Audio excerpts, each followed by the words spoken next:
Say what you want, but Celebrations is Disney on Ice's magnum opus. No, seriously, it is. There are around 17 different stories represented in the show, and each character gets their own time to shine. Hell, I don't think Disney on Ice would ever do a show like this ever again with Jungle Book, Alice in Wonderland, or even 101 Dalmatians. It's just so jaw-dropping, and I had the honor of seeing this in 2009, about a month after the first 100 Years of Magic. It's just so amazing. Let's talk about the show's good points. First of all, the show stands out by not being a retelling of movies, but instead an original storyline featuring Mickey and the gang. And what is the storyline? It's about Mickey and the gang highlighting several celebrations that occur throughout the year, with several characters acting as a host. Like the Mad Hatter for an unbirthday party, Jack Skellington for Halloween, Fairy Godmother for Valentine's Day, Stitch for summer, Tiana for Mardi Gras, Kingdom Hearts. You get the idea. And I was expecting them to recreate scenes from movies, which they only did once in the show, being Pinocchio. And the show doesn't just touch on American holidays, they also include some celebrations from around the world in a respectful way. And though some music may be recycled from previous productions, they managed to do a great job making it fit in with the context of each scene. Plus, the new music fits in really well with the older music. This probably has one of the best soundtracks of a Disney on Ice show ever. And of course, Jack Skellington. This is his only Disney on Ice appearance, and I'm completely impressed with his part. While yes, he does host the Halloween segment, he's not at all a villain and leaves when the villains have the party in control. And man, oh man, his songs are probably better sounding than the movie.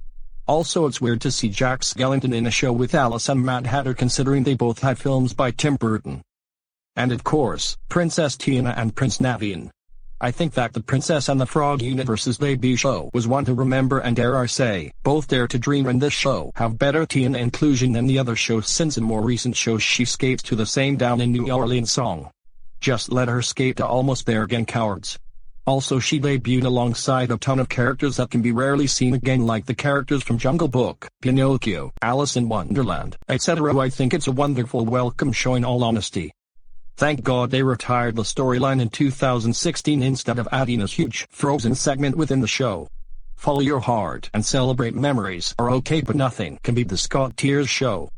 Plus, the Fantasia segment was so good that it made its way into Follow Your Heart and Celebrate Memories instead of being replaced with something else. Apparently there are complaints about this segment in particular and Celebrate Memories for being too scary, but I think I'm one of the few people who do enjoy it.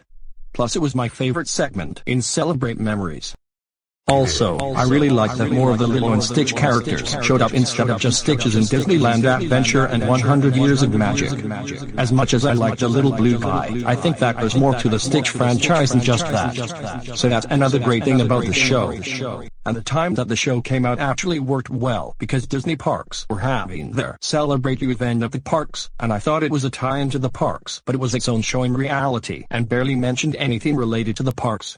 It was its own show and came out around the same time that the Celebrate You event was going on. This show is a 10/10 Disney on Ice show, and it's a shame it's not on tour and good at the same time due to Disney trying to shove Frozen into every show.